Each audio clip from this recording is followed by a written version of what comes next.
I'm always kind of thinking about the tiered system of accessibility for my art because I don't want my art to only be accessible to the person who can spend $3,000 on a painting. But I also can't survive on the person who wants to buy the $3 sticker.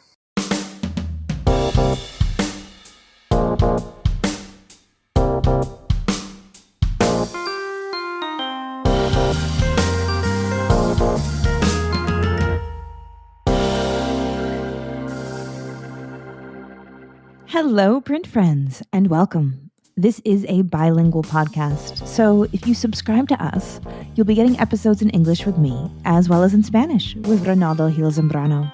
Together we speak to people about their practice and passions in the field of print media and multiples.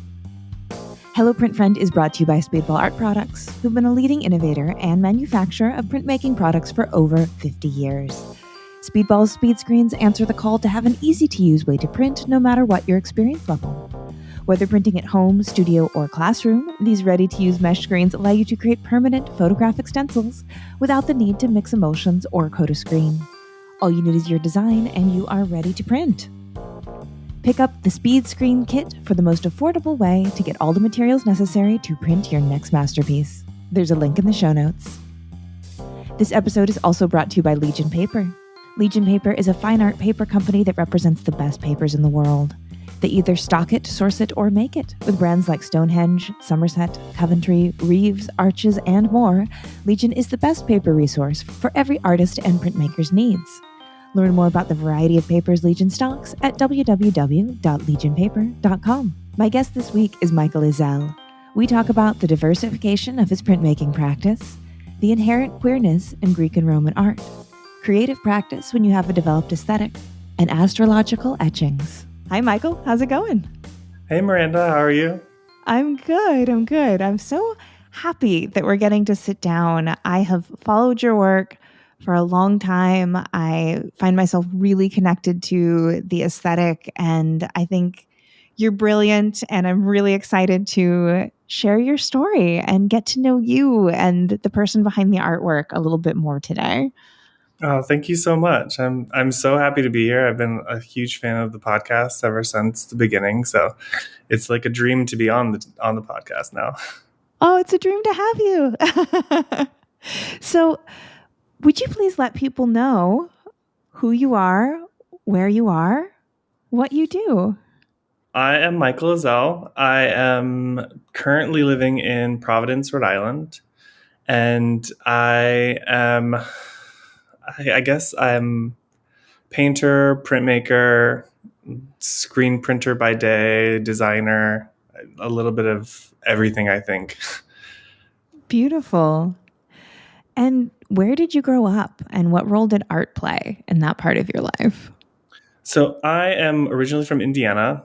I grew up in like Elkhart, Indiana, which is right outside of South Bend, which a lot of people know as like Notre Dame and Pete Buttigieg area.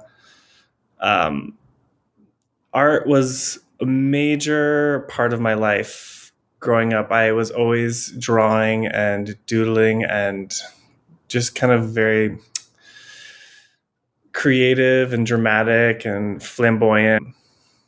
And I think the way that my parents managed to deal with that was to like put me into like art camps. So I did a lot of art camps in elementary school, and yeah, I spent a lot of time just like drawing and doodling and all of that. I was really obsessed with cartoons, so I would like replicate cartoons. So I was drawing a lot of Pokemon. I was drawing a lot of SpongeBob. I would have like classmates in like fourth grade, like having me draw them like a picture of SpongeBob and Patrick and like all of these cartoon characters.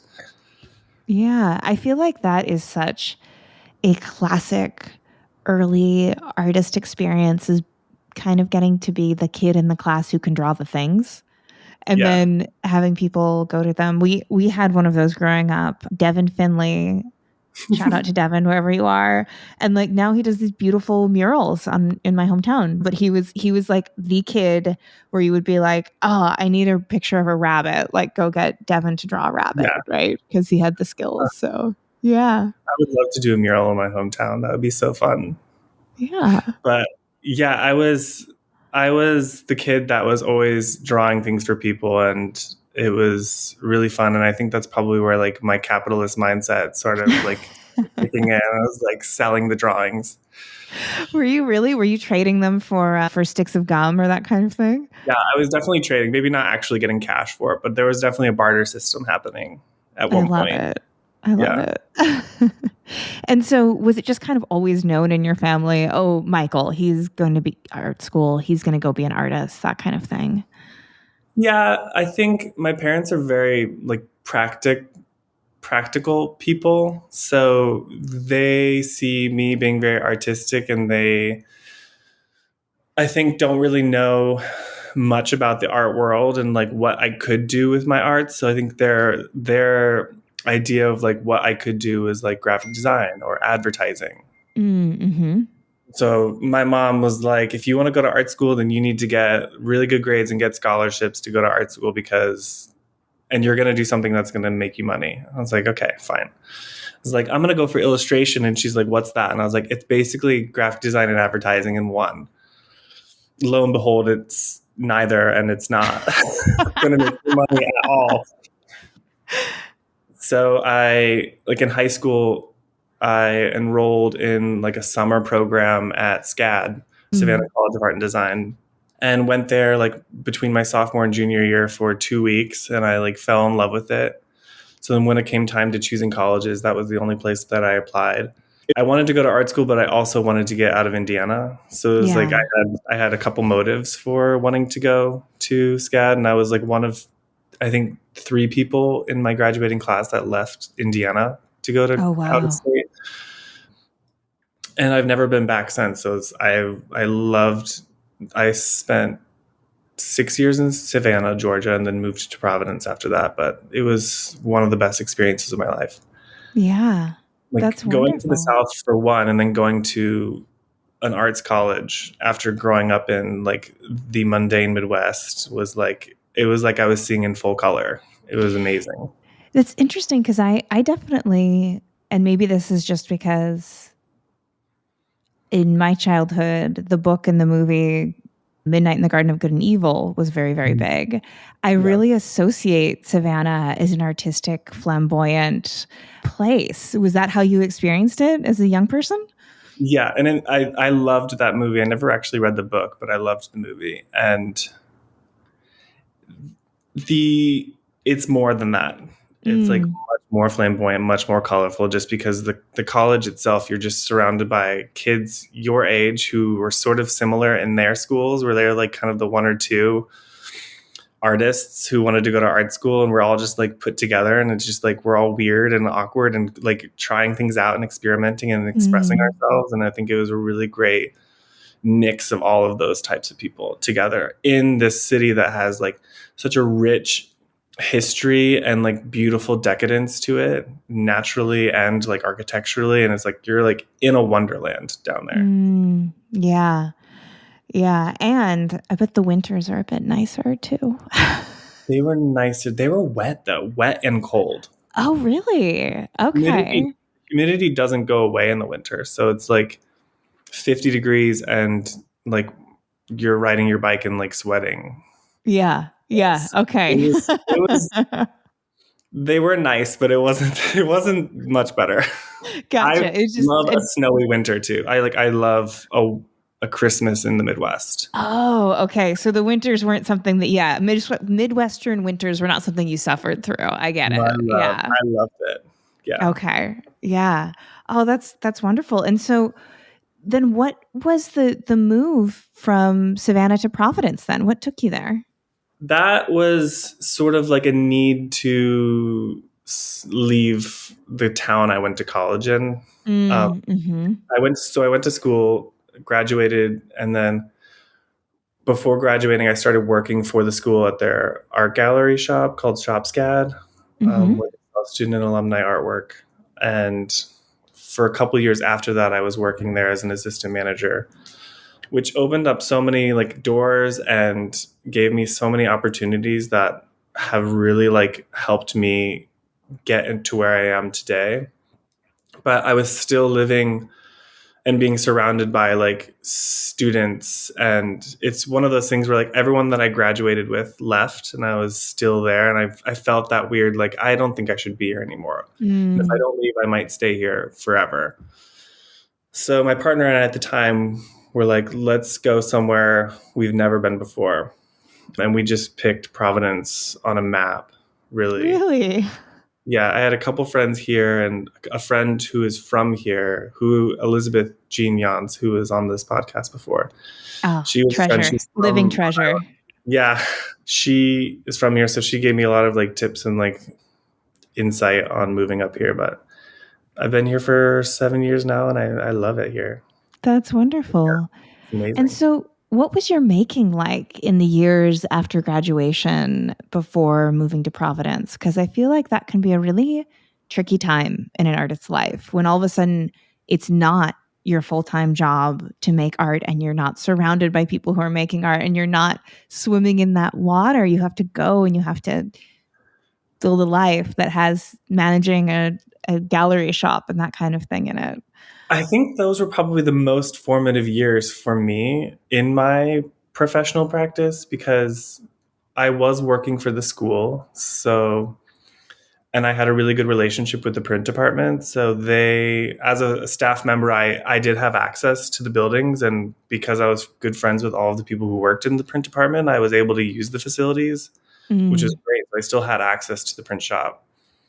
And I was also working at a gallery that encouraged me to sell my work. And that's sort of the first time where it like clicked in my head where I'm like, I have an illustration degree.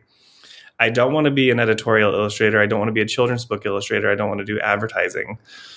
What can I do with my visual art that could make me happy? And I was like, oh, I can just make work and sell it. And Yeah. now, right now, I'm like, why didn't I think of that before? But at the time, I was like, the idea of selling my work in a gallery setting didn't occur to me, or like making Mm. products that I could sell.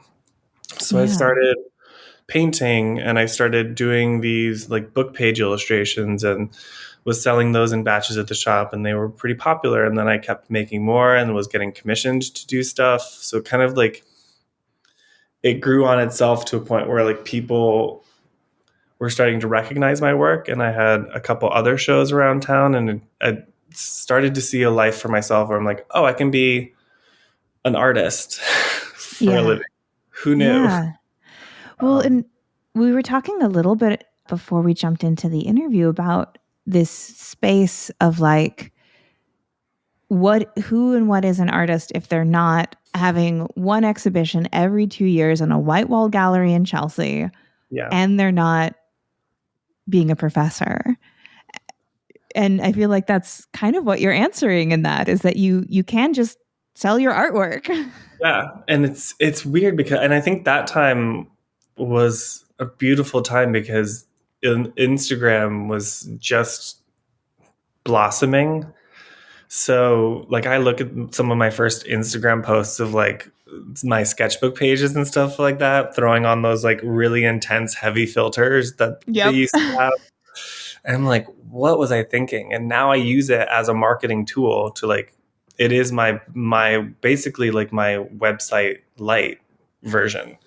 Um, Mm-hmm. but with that, also I see hundreds of thousands of other artists who are also doing it, and it puts so much pressure, like pressure on yourself seeing success elsewhere.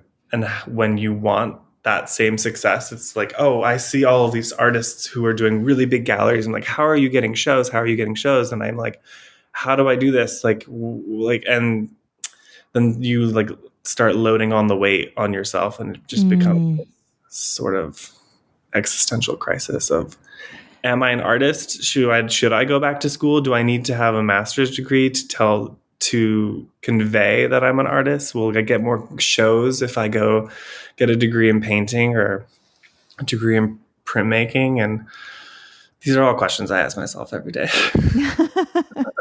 Well, let's solve them right Yeah. now, you and me, Yeah. because they're really, really good questions. And I think what's interesting about the MFA route.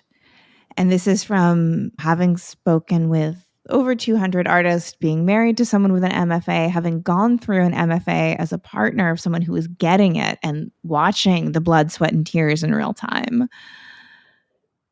And I think that for some people, it is just what they need. But for a lot of people, it's kind of just a miserable 3 years that they end up slightly traumatized on the other side of. Yeah. Yeah. And Self-inflicted pain.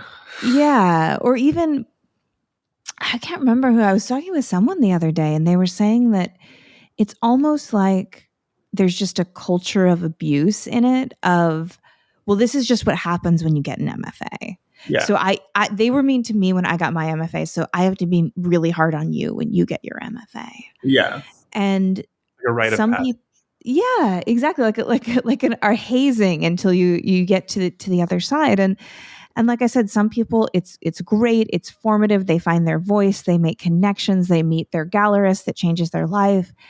And other people, they end up almost needing to take a few years off from making because it's just so disruptive to their creative process.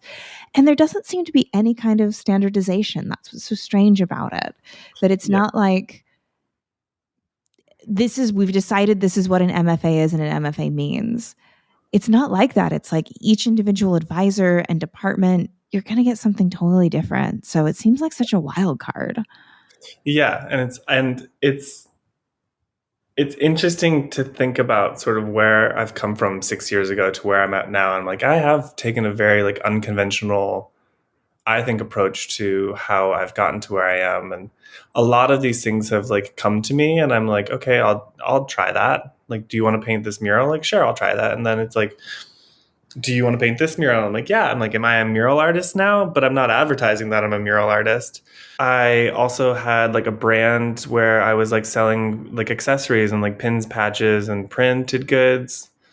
And there was that whole maker movement where I'm like, am I a maker? I'm doing markets. Am I selling my art and selling this type of art and selling this type of art? And then getting to that point where I have to ask myself, like, is it watering down my fine art brand to kind of include all of this merch that I'm trying to push and like become a business owner that sells pins and patches and like designs?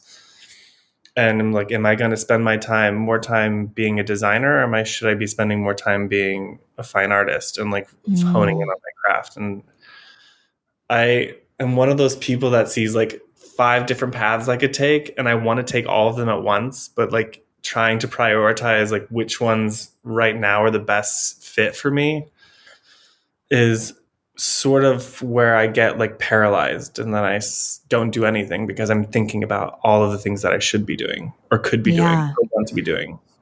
Yeah. And trying to balance, I think, expectations that you put on yourself versus actually do really exist in the fine art market versus identity and how you want to be seen. It's Mm-hmm. all really tricky stuff because I've known several artists who've been in the place that you're in of saying like, well, there's a market for what I make outside of this really narrow definition of fine art or fine art print where it's done in this way and there's 20 in this edition and they all look the same and I've signed it, I've numbered them and they're worth this much money. But what about the person who does just want a sticker? You Yeah. know? Yeah. Yeah. Like, And I'm always yeah. thinking about I think, and especially ever since I was working at that gallery in Savannah, I was like, I'm always kind of thinking about the tiered system of accessibility for my art because I don't want my art to only be accessible to the person who can spend $3,000 on a painting. Hmm. But I also can't survive on the person who wants to buy the $3 sticker. Yeah. So I'm trying to fill in the gaps all in between and like create sort of an equitable system of accessibility for everyone. but then also like I'm making sacrifices in certain visibility. Our gallerist's going to go to my website and see my $20 digital prints and think like, oh, I don't think that person takes their art seriously enough to be featured in this. Like, okay, well, do I need to get rid of all of that to be more serious as a painter or a printmaker?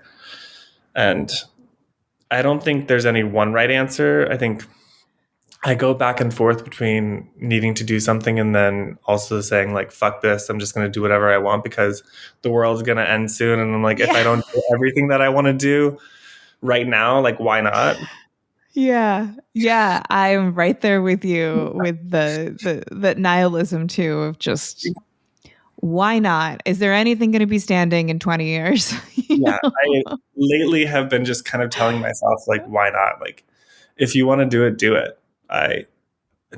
What's to stop you? And I constantly need to be like reminding myself that where I'm at now, I'm lucky to be where I'm at now, and I have done really cool stuff, and I just need to like accept that, I guess. Mm-hmm. Yeah. Yeah. That is such a really interesting transition, I think, in an artist's sort of trajectory, which is from that place of huge sense of maybe lack or needing to prove yourself or scarcity and just staying hungry and just clawing and doing all these things. And then there's a moment where you can say, oh, have I actually proven something? Am I okay? Am I safe? Am I, Yeah, and I'm not to like sort of like go into the cliche of like age, but like I weirdly am feeling like I'm at a point now where I'm like turning 32 this year. I'm like, I feel like I am like getting older and I Mhm. don't need to prove myself as much Mhm. anymore. Like I feel, and I also like don't have the drive that I had 7 years ago where I Yeah. could literally do it all. Like now I'm still like up until this point, I've been trying to keep that momentum going. Like my back hurts, Yeah. my knees hurt, my feet hurt. Like I'm Yeah. tired a lot more, and I am trying to be like easier on myself and allowing myself to rest more. But that Mhm. doesn't stop my mind from like racing. Yeah. Yeah. It's so important, I think, to have that grace for oneself and so difficult in this really intense capitalist system where it somehow and I can speaking from the eye, I feel like if I stop for 1 second, if I give myself one break, if I miss one episode, I'm just going to get bulldozed over because there's 1,000 people younger and hungrier who want that attention, right? Who Yeah. want to take that place. Yeah. And I'm not sure that that's true because I think we are all offering something unique. That's the only thing that we can put into the world. And there are other people, yeah, but they're not doing what you do. And so you just need to trust that you're going to find your people and the people who are going to support you, no matter what crazy rate that we're going at. I heard an interview with Martha Beck the other day who described it as an assembly line society. And so we're just expected to just be putting like the cap on the toothpaste, right? Like so the next person can put it in the box or something like that. And I really feel that. Yeah. Yeah. Yeah, and it's when I stopped doing like my like goods, my my merch lines sort of as like a market, like I'm doing markets and like vending and like actually making like a brand of itself. I would go to markets and I would feel like FOMO. It's like when you stop doing something that everyone else is doing, you feel that Mm, like I feel like if I don't do this, I'll become irrelevant. yeah. But I agree with you where I think that's a like a self projected falsity. Whereas Mm-hmm. I And I remember like, oh, like I know that there are people who care what I'm doing. And I do have like a good, strong base of friends, family, and people who are genuinely interested in what I'm doing, that I don't think I will become irrelevant. So it's like needing to remind yourself to, it's okay to stop and pick something up at a later date if you feel it. Yeah. But yeah, this society we live in is like, it's everything is split second. It's like Mm-hmm. the attention span, like trying to constantly grab someone's attention is exhausting. Yeah. Yeah. And it becomes a point where it is assembly line where I'm now just generating stuff for attention, and I'm not necessarily making this for myself or using this as an outlet for myself anymore. It's becoming a marketable thing. Yeah. One of the things that I think about too is when I'm doing that, when I'm creating this content, who am I making rich? Right? I'm not Yeah. making myself rich. I'm making Instagram executives rich. I'm Yeah. making Spotify executives rich. Like I am feeding these shells that they created Yeah. and making them billions. And like, Feed the it's just, beast. yeah, feeding the beast. I'd love to talk about the developing of your really distinctive aesthetic Yeah. because I think it all fits into this conversation about marketing and capitalism and the industrial age, Yeah. because part of what your practice is it's really like you it's your work when you see it, right? Because you have this really strong voice, and I think a lot of times artists with a illustrative background, they're really good at that. They're really good at creating a voice that's unique and their own and is just really really appealing. And so when did that style start to find its way into what you were doing? Was this something that kind of intentionally created? Did you always have this sort of Roman Greco voice in what you did?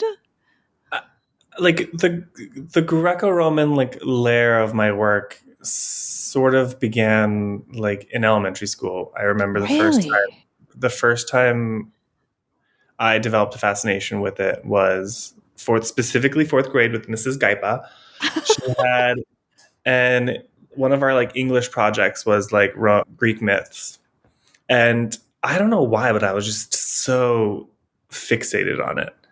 And I remember going to like the public library, checking out all of the books that I could, especially books with imagery in them, because Mm-hmm. as a visual person and as an illustrator, I want to see. And with stories like this, reading it is great, but seeing like depictions of it was like so like it was addictive almost for me. Like so, I would get on my dial-up internet at home and like Google search like different stories and like find deviant art pages with like fan Mm. art of like different things. And like I loved seeing like manga that was an iteration of certain things, and it was really cool to see these like thousands of year old stories like still relevant to people and like still kind of like landing for people. And it was just very fascinating to me. And then I think going through college and doing these illustration courses where I didn't really feel were what I wanted to be doing, I was kind of like phoning in a lot of my projects in Mm. illustration. And I was like, I'm just kind of like giving you what I think you want. And it wasn't until like my first printmaking class, which was an intro to printmaking class, that I was told to just draw something. Like, Hmm. do what you want. It can be whatever you want. Do it in relief, do it in intaglio, do it in litho.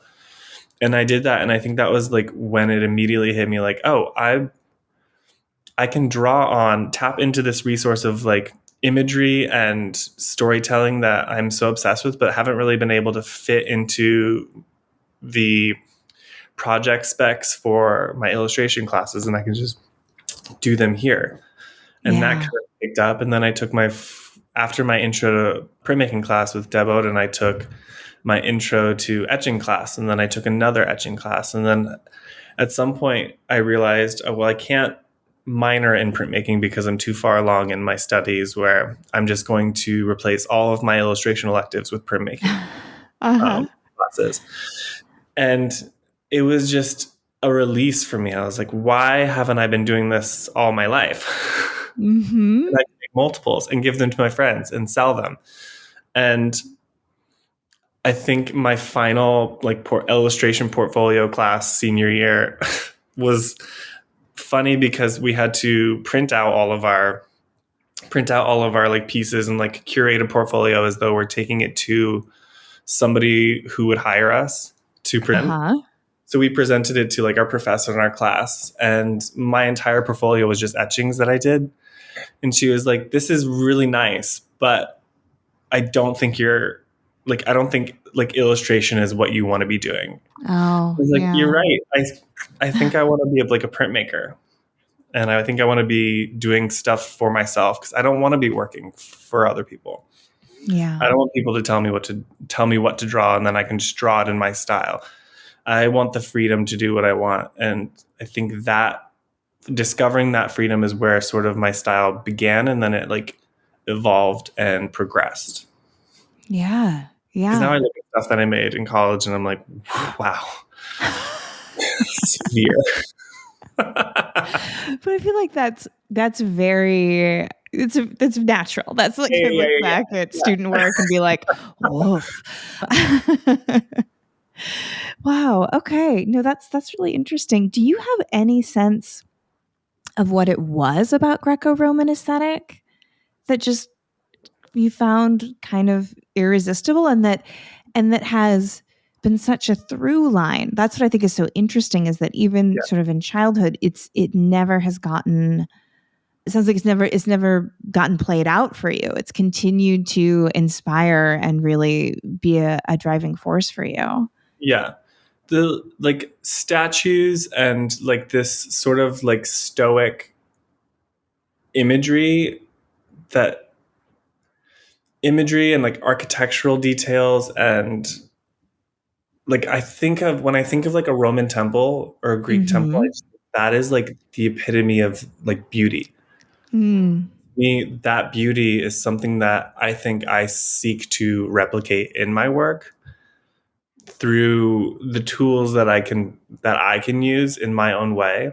Mm-hmm. Like I think it's also this desire for perfection, Oh yeah. which has become more prevalent in my work in the last couple of years with what I've been making. Like I've been able to reflect on that, this idea of wanting to seek this divine perfection or this perfection in myself or in my work or in nature, Mm. whether it be to create an escape from reality. A lot of my work lately has been about presenting a level of perfection and put togetherness and showing the complete opposite within myself. It's kind of like a mind storm within, but I'm going to try and give you like a hard face and be Mm. strong, be like perfect. But then like the cracks that are coming in and things kind of unraveling, finding the beauty in the cracks is a Mm-hmm. lot more interesting to me now, and like breaking away from that and distorting that and abstracting that. And I don't know if that Yeah. answers your question or not. No, it does, and it's bringing a whole bunch of different things to mind, and a lot of them are, I don't know, I want to say spiritual in nature. You know, that idea of the cracks are where the light gets in. It's a very famous Rumi saying, and that idea of that the only thing that can truly be perfect is the divine. This is something that you see in a lot of traditions of making and in indigenous traditions of making throughout the world of creating a flaw intentionally in what you make, because it's a way of showing reverence to whatever and whoever you define as divine, is this idea of like, well, I can't ever be perfect because I'm not a god, I'm not a creator, I'm not the divine, right? And so I think that's really found in many different spiritual traditions, and I think a really interesting aspect of making, and related to, I think, really traditional and sometimes ancient ideas of making, is that idea of we are special, we are divine beings because we make. Right. And other creatures don't. And then, in recent years, we're like, oh, well, crows use tools, but the Romans didn't know that. So that was like, if you read like ancient Greek and Roman philosophers, a lot of how they define humans and why they think humans are divine is because gods create and humans create. We create statues, we create temples, we create paintings. Yeah. Yeah. And I think, like, piggybacking on that, the idea that humans create gods in a way. Mm-hmm. Oh, yeah. Gods wouldn't exist without humans in a way. So I find that idea of we are actually the creators and we have the ability to create full universes in our minds is really interesting to me. And in Greek mythology, like, it's one of the few mythologies that personify, was one of the, I think, first or few that like personify the gods as themselves. Uh-huh. They're human. They're not really animals. They're not really like these strange combinations of different things. They are reflections of themselves, and flawed and everything that goes with it. They just have like a hierarchy over humans, which I always found interesting too. Yeah. They're like children. Yeah. And they're so, particularly in Greek and Roman mythology, like they're so human. Like they have jealousies, they have rivalries, they have lust, they have all of these elements of humanity that in other religious traditions has kind of been like wiped clean from this idea, Yeah, like, it's like they get their hands dirty a little bit, whereas I feel like in yeah. other mythologies they're held a little bit higher and more stoically. Mm-hmm. It's Yeah. Yeah. Like in Christian traditions, God got to become a human, but God was a perfect human, yeah, right? Like a human without flaws. So I think that I got a minor in classical studies. And so I really love a lot of the traditions and the stories. And I do understand that there's a lot that is plenty, like extremely problematic through a modern lens about Greek and Roman society, right? Mhm. But the stories that come out of it still feel so relevant, and so a lot of them feel kind of like perfect encapsulations of human experiences that are just these nuggets of, hey, how do you describe what this is like? And it's like, Yeah, oh, like Cassandra, yeah. There are these archetypes that are classical. It's like we can look back to these almost moralistically or as some like foretelling of something to come, where it's like, yeah, this has happened and will continue to happen, and mm, we enjoy seeing it reiterated over and over again with different lenses laid over it. yeah. To that end, I'm curious about the process of how you make the Greco-Roman aesthetic so much your own, because you're not replicating it at all. It's not a one-to-one copy. You are taking it and you are making it Michael's. But I'm like yeah, expanding it a little bit, I feel. yeah, Right. yeah. I think there was like a project that I did at a residency a couple years ago where I invented like 3 more goddesses and stories Uh-huh. behind them, and created like these vessels that were like shrines to them almost. So Mm. I really like to reference mythology, but I don't necessarily ever want it to be like a direct depiction per se, Mm-hmm. because I feel like I got a lot of that out as a kid. And Yeah. I saw a lot of that in my like childhood research and like my fan research for it all. So I'm like, I can Uh-huh. Google search like Zeus and see a sea of images of Zeus.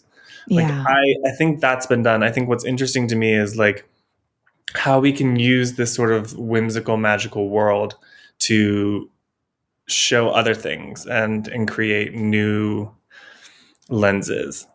And in some of your pieces, you'll directly reference Greco-Roman stories like Actaeon, Yeah. and but it looks so incredibly contemporary in what you do while still having that thread on it. So it's a really interesting, it seems like, at least in my mind, as someone who's followed your work, almost like an aesthetic tightrope, because you go too much one direction, you're going to lose that subtle influence. You go too much the other direction, it's going to look like you're just trying to imitate something that's historical.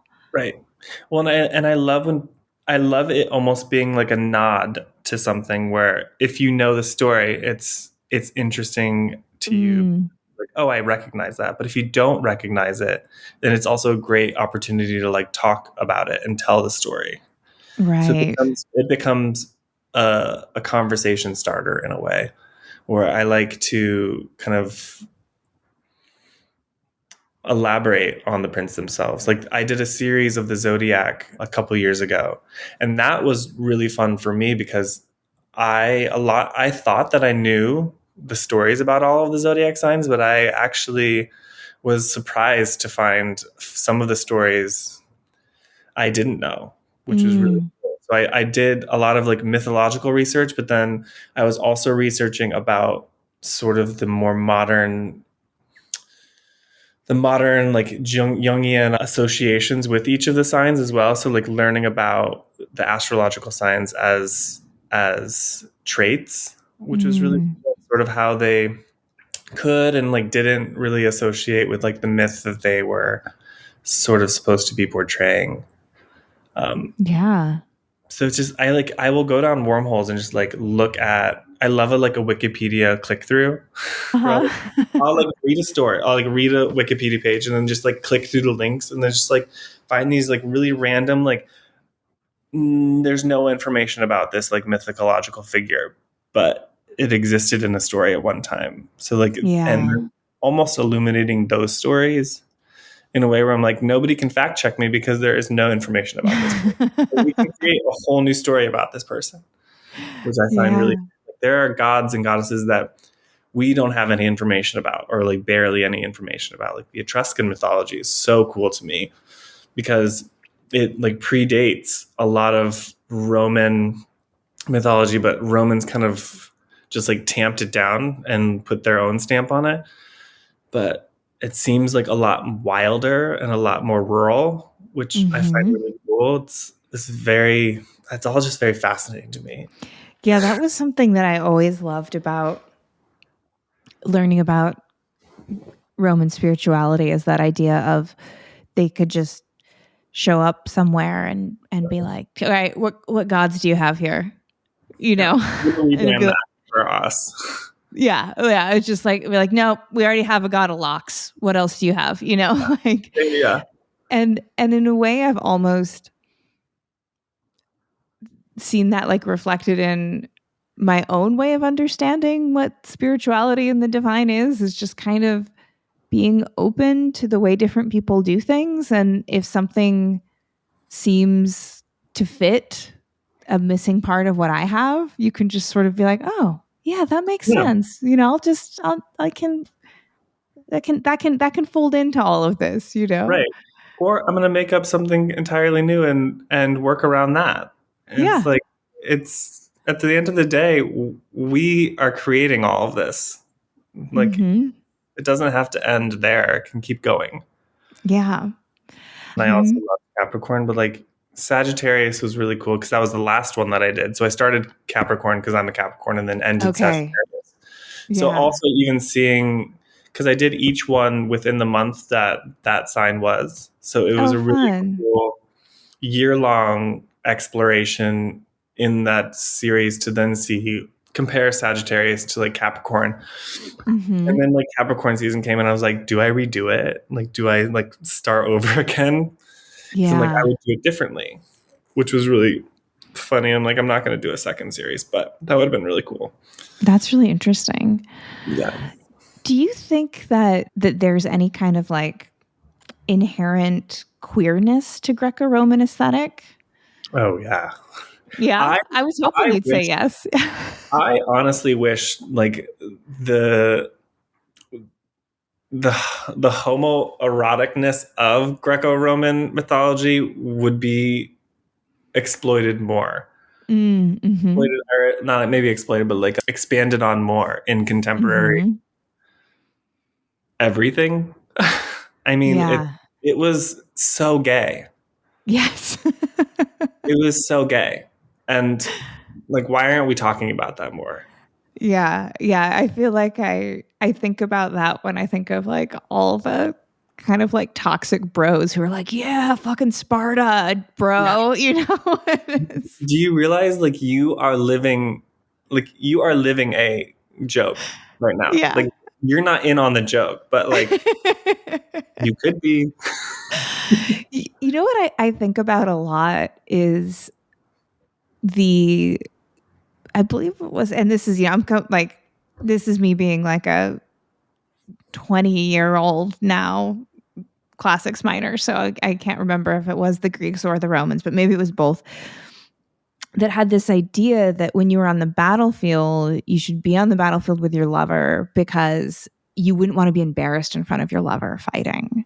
Like it would be the person that you would want to look the best in front of, Mhm. would be your lover. And of course, in the stories that we have, there's a lot of romance between the male lead characters that also kind of got like translated out in some Yeah, circumstances like watered because down a little bit for watered down on, yeah, marketability. it's just Achilles' best friend, that kind of thing. And I think about that sometimes, at least in my own experience, if this is far from a Roman battlefield, but if I'm like giving an artist talk and my husband is in the audience, I'm like, okay, I gotta kill this. I gotta like really bring it because I think it works. And I think about that in my own life and not wanting to be embarrassed in front of your lover. That's a thing.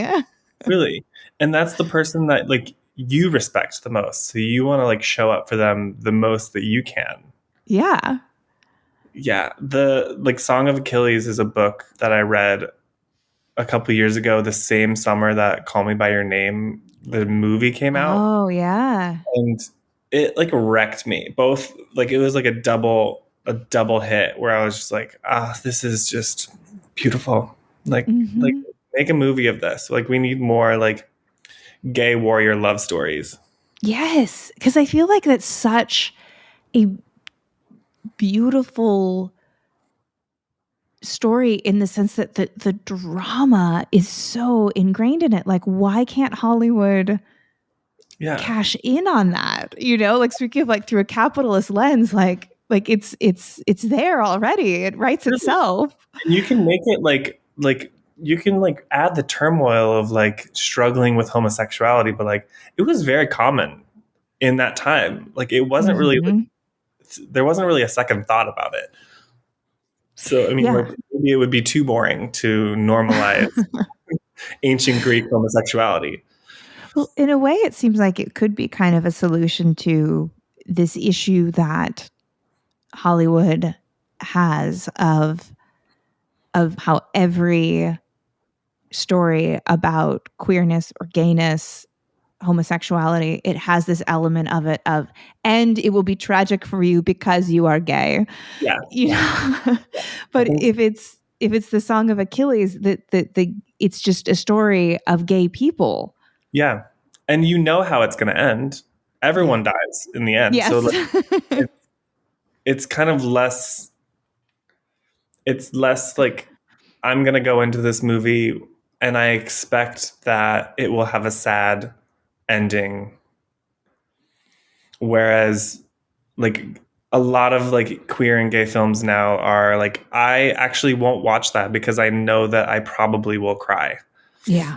because I want it to have a happy ending, but like it could have a sad ending. I feel Mm-hmm. like there's just so many like sad ending gay movies happening right now. Yeah. Yeah. And like kind of forever. I saw Brokeback Mountain when it came into theaters, but I'm like, I'm never going to watch it again. No, It's too fucking absolutely sad. not.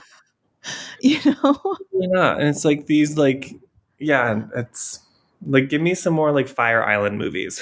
Yes. I want to laugh and see like I want to see like the queer community like having a fun raucous time. Mm-hmm. Yeah. Yeah. And hopefully we're getting there. And I think what's nice about the internet age is that gay people can make media that is the media they want to see and put Hmm. it out there. And so you and of course there's nothing's going to have the cash power of something like a Hollywood film, right? But you can create TikTok channels that's creating that True. and be what you put what you want to see in the world, and it can be consumed. But yeah, it's not the same, and it does seem like there's just like a market for it. But the Yeah. the arc of mass media is long, but it Yeah. bends towards consumerism. Yeah. Yeah. Always. Always. And I will be waiting on bated breath for my Achilles Patroclus movie. I think. Do you want to cast it? Like who? I don't know if I've even thought about it. I think when I read the book, I was reading it with the characters from Call Me by Your Name just because Mhm. I had that in my head. Yeah, And I was that like, makes "Word." Like, sense. of course, Timothy Chalamet should play a gay man, but I Yeah, also don't want him to play a gay man. yeah. Well, and I think if particularly it's hard to do it if these are archetypes that have been a part of your life for a long time, right? Because that's at that point, it's a very personal question, right? Yeah. Who would you trust these people who've been important to you with, right? Yeah. Do you ever feel boxed in at all by having such a distinctive aesthetic, or is it still feel really rewarding and rich every time you return to it, or do you just not even think about it as parameters in your creative practice? I compartmentalize my creative practice, I think, Mhm. in a way that feels like I can dip in to different pools of inspiration. Yeah. I so like my day job, I work as a like a designer, illustrator, and screen printer at a local shop here called Frog and Toad. Mhm. So there, like a couple years ago, I just started like having like these ideas and like creating these designs that we would start to print on t-shirts and totes. So my like outlet for sort of things not within like my realm of like fine art practice are coming out as cartoon characters that are really sassy and snarky, Mhm. or like really funny like self-deprecating like Rhode Island souvenir designs. So I feel like I get a lot of my I like can shake off a lot of like overwhelming creative energy in my day job where I'm sort of creating much more lighthearted, much more quick Mm. around things that end up on apparel that like make people laugh and make people think of Rhode Island. I do a Yeah. lot of Rhode Island designs and I love Rhode Yeah. Island. I'm like such a roadie in my 7 years living here. So I love like learning the history of Rhode Island and like making fun of it. Yep. So Yeah. I do a lot of that at work. I think that's the way to do it. And speaking of our mutual lovely friend Elizabeth Jean Yance, she has her mustard beetle, right? And then she's got like the fine art. And I think someone who is so much a maker, and it sounds like for you, you grew up a maker, as we talked about, like you were that kid who people were like, draw this thing for me, draw SpongeBob for me, right?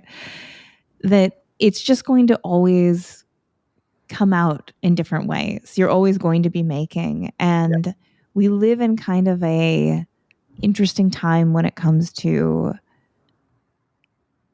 I guess, like needing to brand and compartmentalize and define what we do, but there's ways around it. And it sounds like, yeah, you've got a method for it.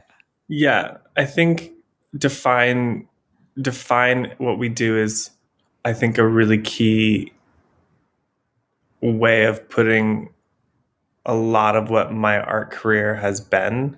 Trying to define who I am. Like when people ask me, what do you do? I'm like, I like take a deep sigh and like, okay, like how do I want to answer this? Like, do I tell them like I'm a screen printer painter by day, or screen printer designer by day, like printmaker painter by night? Like, what am I to people? And Yeah.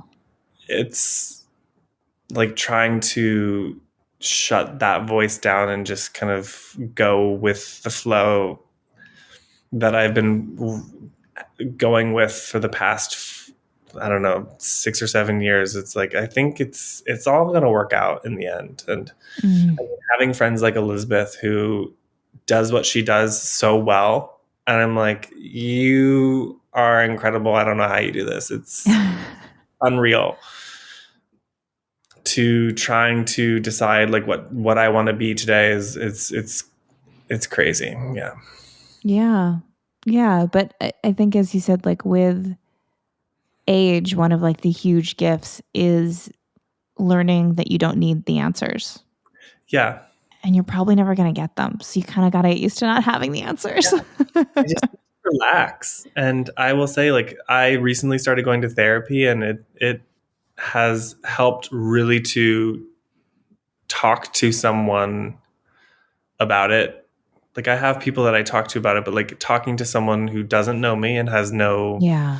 opinion about anything about it has been really nice to have a space for that. And up until the point of like going to therapy, I was like, I don't need therapy.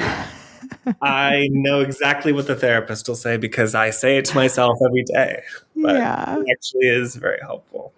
It is. And I think that there's a new,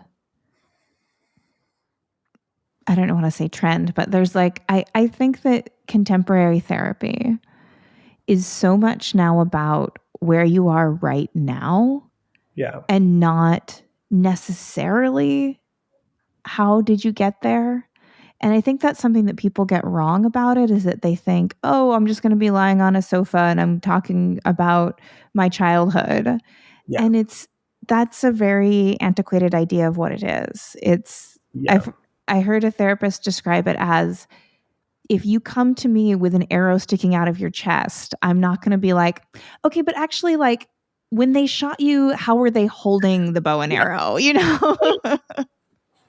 Well, yeah. And it's like, and I think another part of that was like going into, I was like, I don't have childhood trauma. I had a really good relationship, still have a really good relationship with my parents. I'm like, I don't have any pre-existing conditions that would make me need therapy, so I just need to suck it up. Yeah. And I think probably a lot of people feel like there are a lot of people who have it worse that deserve it, but I think it's definitely something everybody could benefit from. So Yeah. Yeah. That's a huge one. One of the things that my therapist has said to me that I think about a lot when I'll talk about, like, oh, like, I feel like if I was such and such kind of person, I wouldn't be reacting this way. And he'll be like, but you are. Like, you know, like it's not about what you think you kind of deserve to be upset over or traumatized by. yeah. It's, you have to deal with how you actually did respond to this. Like, for some reason, like I have this archetype in my head of this like really hot, chill French woman. And I'm always like, yeah, like she wouldn't have cared if like someone said that to her. To her, she would have been cool as a cucumber. Exactly. And my therapist will be like, yes, but you didn't. So let's. You never know. Maybe she wouldn't have been. Yeah, that's true. I should name her. I should be like Jean-Pierre. Jacqueline. Yeah. Oh, I love that. Yeah. So anyway, I feel like we're already have been chatting for an hour, and I feel like this has just been such a beautiful conversation, and I love the places it went, and I just want to thank you again for making time in a very busy time of year to sit down with me and have these conversations. Yeah, absolutely. This is like the highlight of my year. Oh, I'm so glad. Slipping it under the wire. Yeah, December. Really. We did. Would you let people know where they can find you and follow you?